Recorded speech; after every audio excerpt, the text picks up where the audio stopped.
So I'd like to thank our reader, Marie May, for the wonderful reading, as well as our CSL music team for the great music today.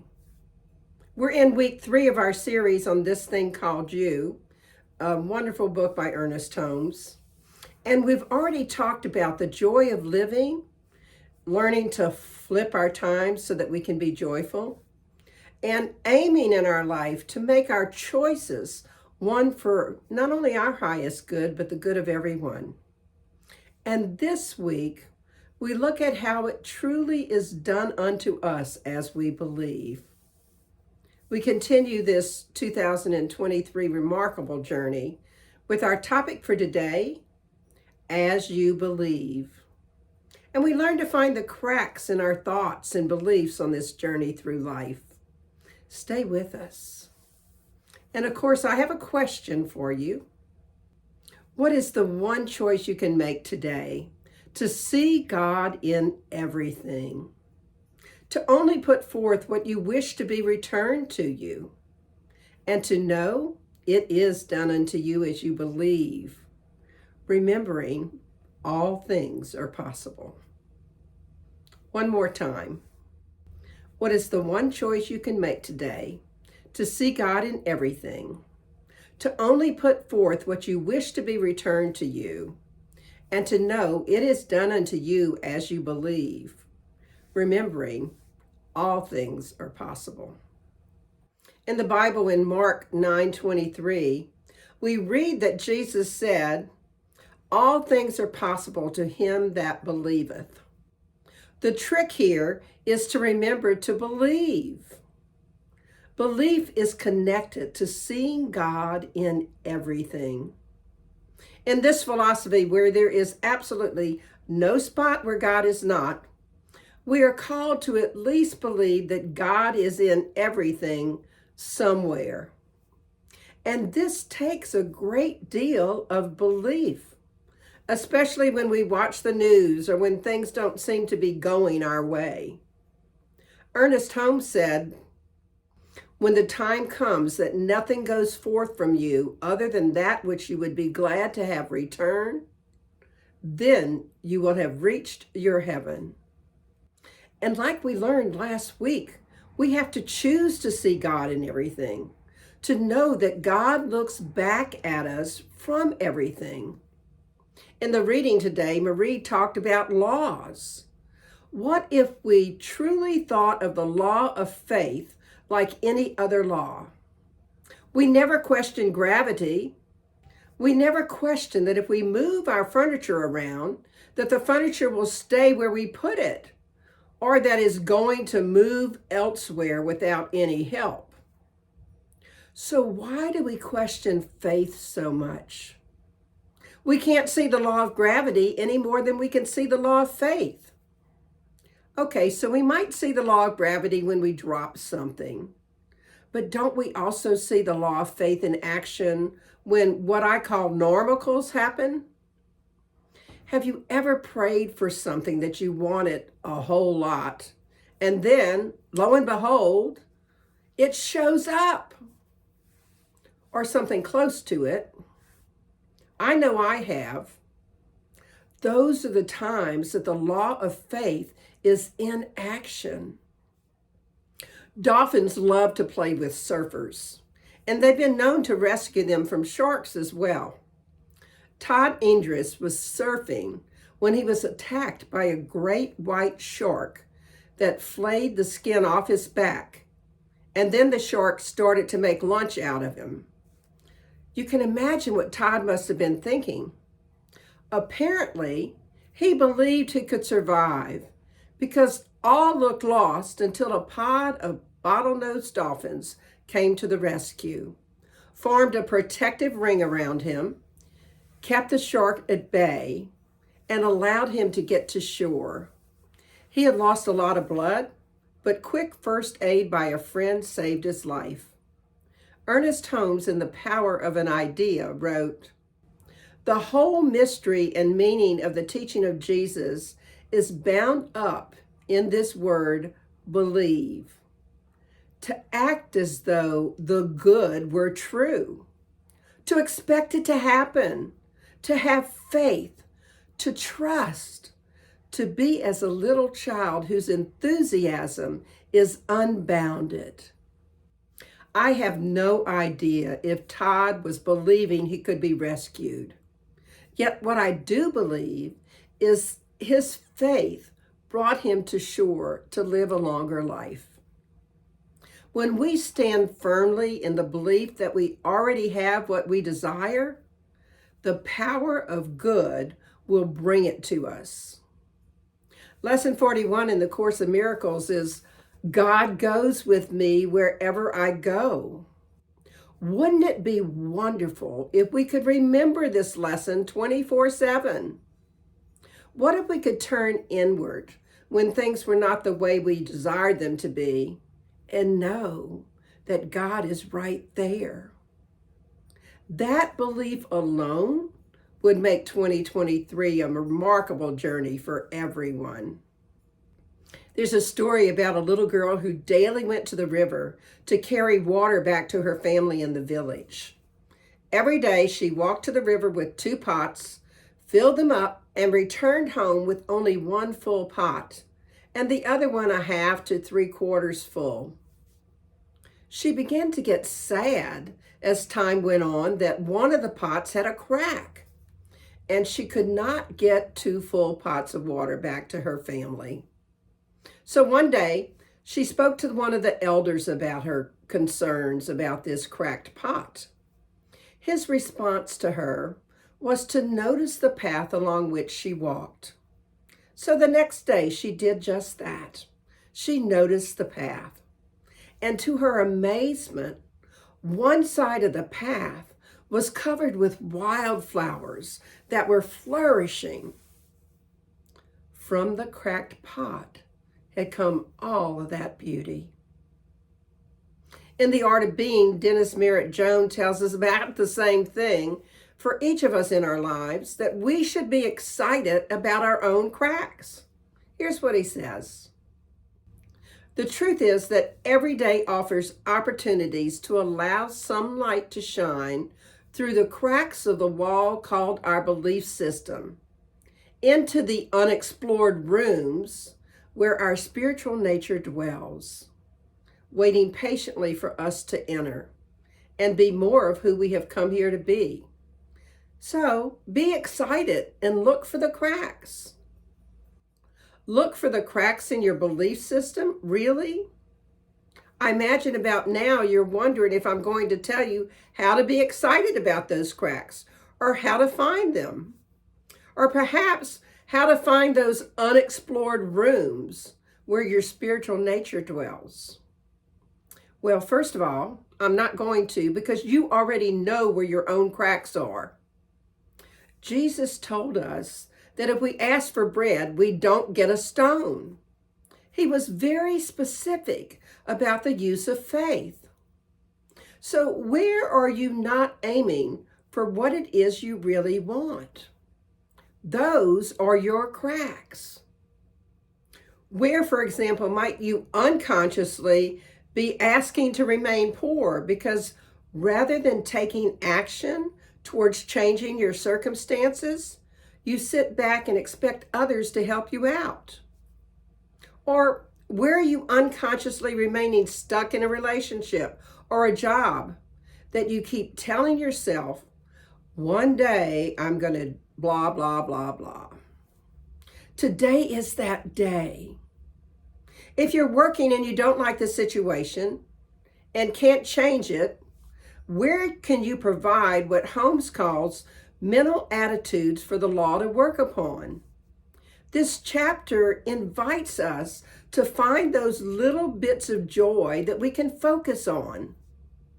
We don't worry about the law. We don't even spend time thinking about it any more than we think about the law of gravity. Start spending your time developing your own ideas that clearly define what you want. You don't need to say how, just what. And it's not about your will, but about your willingness. Your willingness to be aware of your thoughts and of what you're believing about this moment or this situation or this event in your life. People have been saying for a couple weeks that they really like acronyms. So actually, I have 3 of them for you today. The first one is FAITH. Forward all issues to heaven. Right. If we have something going on, give it up, release it, let it go. Be on the side of the line where your spiritual being exists and allow heaven to handle the things that you can't handle. Let go and let God. And here's the second acronym. It's for believe. Be everywhere loving in every vital event. In other words, in all things that are vital in your life, choose love. We talk a lot about everything is either love or a call for love, so choose love. Be everywhere loving in every vital event. And since our thoughts are essential to what we believe, perhaps it's time to start noticing them and also questioning their origin. So here's an acronym for thoughts that allows you to question those thoughts that seem to persist, and perhaps you might determine if those thoughts are actually serving you. If you use this acronym, I suspect you will begin to change your thinking, at least to a little degree. Here goes. Thoughts. True? Is it really true? Honoring? Does it honor who you are and your beliefs? Origin. Does it originate from you? Is this your thought or a should? Uplifting. If it doesn't bring joy, why bother? Guilt invoking. If it brings guilt or sadness, release it. Helpful? Who is helped or changed by that thought? Tempting. Does this take you out of your spirit, out of your spirituality, out of that essence of who you are? And finally, strengthening. Are you strengthened by it? Now, this acronym has a lot to consider, and it can help you become more aware of the thoughts that keep you from living your best life. Let's try it with an example.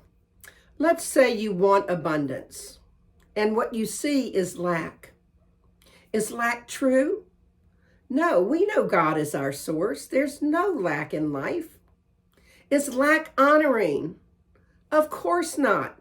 Your being is never lacking, nor is lack something that we need to embrace. What's the origin of that thought of lack? Did it come from your parents, from siblings, from teachers, from past experiences, from looking at your bank account? Is lack uplifting? I doubt anybody on this planet is ever uplifted by lack. Is lack guilt invoking? Do you feel any guilt at all because of lack? Is lack helpful? I doubt it. I can't think of any circumstance where lack could be helpful. Is it tempting? Hey, it might feel good to play the victim every now and then. And in the long run, does that work? Is it strengthening? I suspect it's more depressing than strengthening to think of lack. So I hope that helps you see how you can use that acronym for thoughts. Remember, if they are not true thoughts that honor and strengthen who you are and uplift you, release them as quickly as possible and replace them with more affirming ones. Last week, we talked a lot about Holmes' quote, "There is a power in the universe greater than you are, and you can use it." How do you use that power to strengthen your belief? How do you use that power to truly engage in the law of faith. Holmes told us, belief and not the thing believed in is the power. Think about that. All religions produce results, whether we like the way they get there or not. It's important for us to believe, and we must develop our spiritual muscle to use that law of belief, that law of faith. In Living the Science of Mind, Ernest Holmes wrote, "We can practice believing because thoughts are things. And when we say, 'I believe,' and 'there is no doubt in me,' we do two things. We affirm our belief, and by so doing, build a positive acceptance in the mind. And at the same time, we reject our doubts by denying them." So when doubt creeps in that you're worthy or abundant or whatever else you're aiming to manifest in your life, start to say, "I believe. There is no doubt in me," and say it out loud. Practice saying them over and over while you remember lesson 41 of the Course in Miracles, God goes with me wherever I go. How can you hang on to doubt if God is with you right there? That's an interesting question, isn't it? Do you think that God doesn't believe that something can happen for you that would make your life fabulous? Louise Hay, founder of Hay House, is widely recognized as the person who brought affirmations into common usage. Her own story is told in her book, You Can Heal Your Life. In short, her childhood was marked by poverty and abuse, from which she concluded that she was worthless and not deserving. As she grew up, even being a famous model and being married to a wealthy businessman, she did not shift her beliefs that she was undeserving. Finding the teachings of the Science of Mind was the beginning of her shift. She learned that she could change her thinking and her beliefs about herself and attract the good she desired. A diagnosis of a cancer led her to the deep inner work required to release those lifelong patterns of resentment and of blame. And she began to truly heal, and now is a great healer. Spiritual muscles require practice, practice, practice. And with practice, we make progress, progress, progress. Hey, good news. We don't even have to leave where we are to get our workout on our spiritual muscle, to use the law of belief. We can do it anywhere. So think about those cracks. Where in your life can you create a better spiritual workout? Meditation, prayer, listening, walking in nature. Whatever the spiritual practice is that builds that muscle and fills in the cracks. We just have to decide and have no doubt. Sometimes what we see in our lives is a matter of whether our faith was stronger than our doubt. So if we want to get more of that life that is so fabulous that we have to pinch ourselves, we must aim, place our attention on our intention to manifest by watching our thoughts. Truly check out our thoughts, and especially our doubting thoughts. And again, use the acronym. Is that thought true? Is it honoring? Does it originate from me or from someone else that's a should? Is it uplifting? Is it guilt-invoking or helpful? Is it tempting? Is it strengthening? And we can't allow others to talk us into playing small. You've probably heard the phrase, what you think about, you bring about. It's true. Our thoughts are powerful. We must, yes, must, Practice believing. Maybe start on the small things and then move on to believing that with God, anything is possible. Nothing, absolutely nothing, is impossible.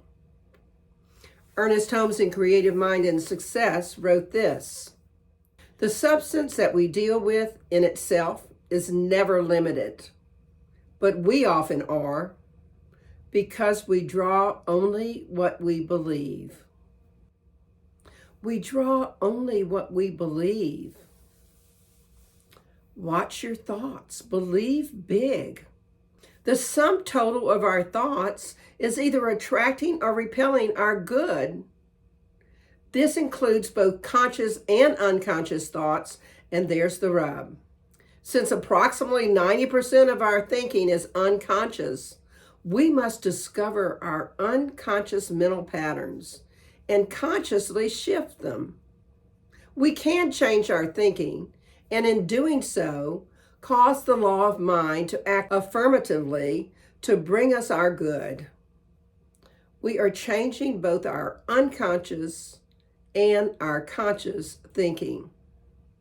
And affirmations are a powerful tool for retooling our subconscious. Remember, we use the questioning form of affirmations to eliminate that doubt that our minds bring in. For example, if I say, "I am abundant," the mind might say, "Yeah, right. Have you looked at your checking account lately?" But if I say, "How is it I so easily know I am abundant?"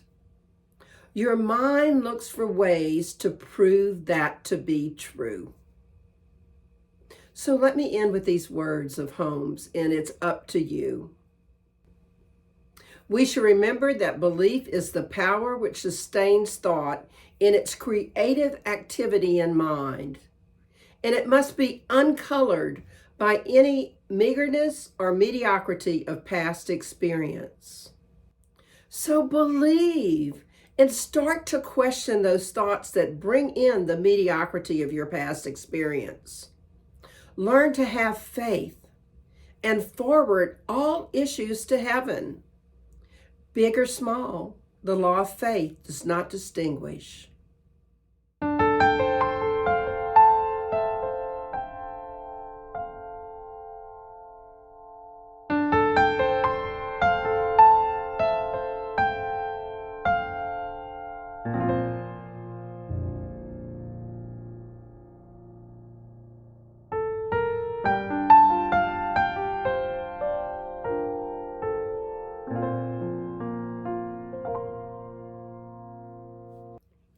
So in summary, how might you see God in everything so that God looks back at you through everything?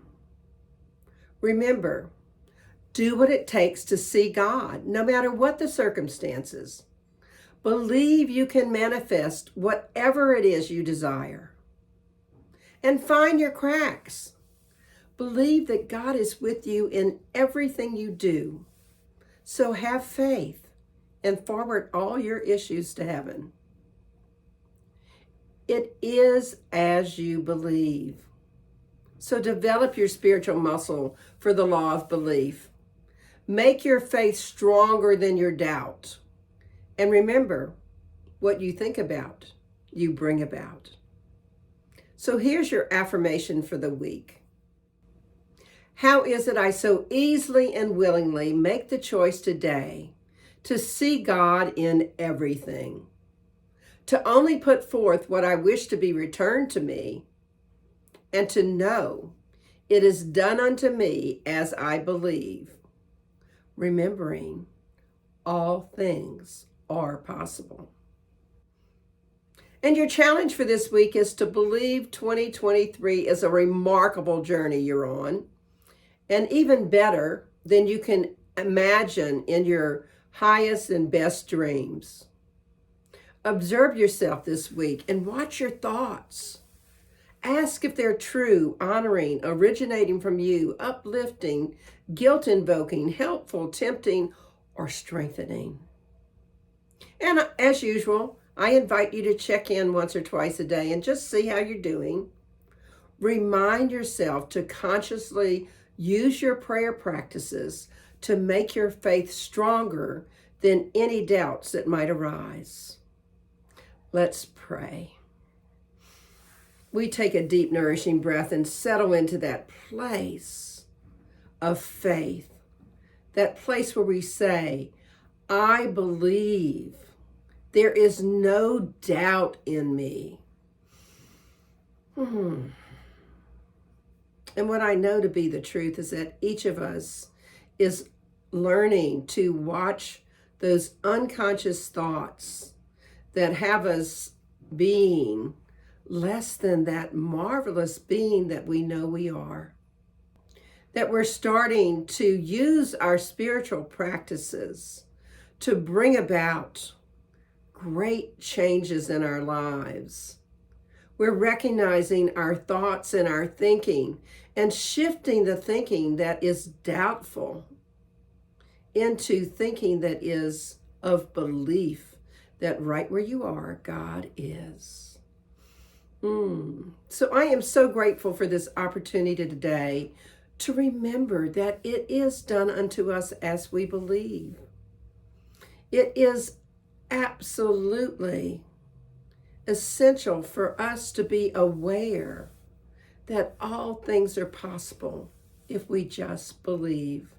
So it's with great gratitude that I just release these words into the law of mind, spirit, and action, knowing the truth that the divine has already called it good, already said yes. So I can just say amen. And we could affirm it together. And so it is. I want to thank everybody that continues to support our community. It brings me such joy to see the connections that we're making. And I want to remind you that we have a prayer call every morning, Monday through Friday, at 20 minutes to 8 Central Time. Anyone is welcome. It's on the same call as our Sunday calls. Come and join us and start your day with prayer. For now, enjoy our offertory song.